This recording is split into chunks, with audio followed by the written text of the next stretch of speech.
Let's take a look at the fastest way to get through this SAT writing and language-based question that's working on apostrophes.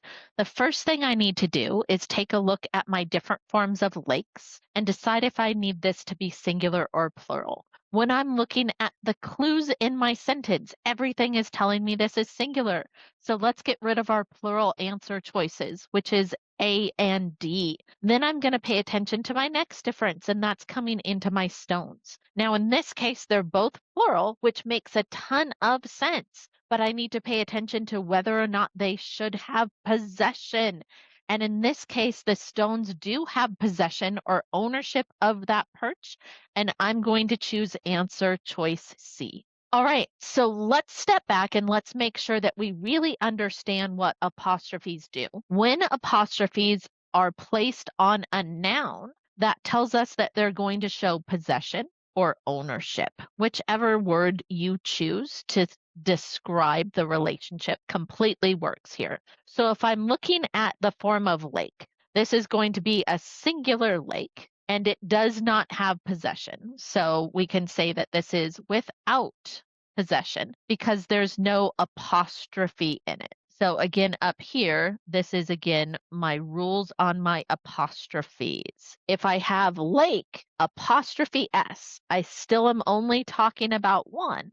But now because I put that apostrophe on it and it's a noun, we are going to have possession. We can have lakes plural, no apostrophe. Let me fix that spelling for you. So no apostrophe here. This will be plural, meaning more than one lake, such as the Great Lakes. But because I don't have that apostrophe, I am not giving it any possession. And then finally, the last form that we can have is lakes, S apostrophe. So because I've got that S on there before the apostrophe, I'm sticking with my plural form of this. And because I'm using that apostrophe, it now has possession. So in this case, when I'm analyzing this, now the test writers here only gave me one form of that singular version of lakes that I need. So luckily with that one, I didn't have to identify if it was possessive or not.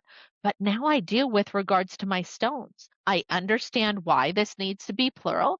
So we're going to notice that answer choice A is singular. We're going to be able to get rid of that.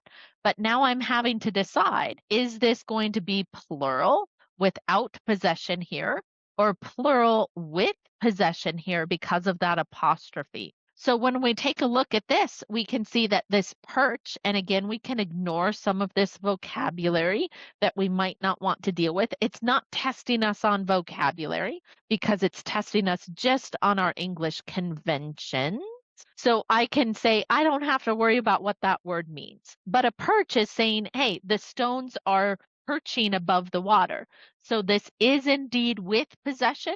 So I want to go ahead and bring that possessive form with my multiple stones down into play. So again, remember, an apostrophe's main job when we're working with nouns is to show that possession or ownership. Analyze your answer choices carefully, pay attention to the differences, and remember we can't use our grammar ear here because lakes apostrophe S versus lakes plural with or without possession all sound the same. We have to be so careful with regards to that notation.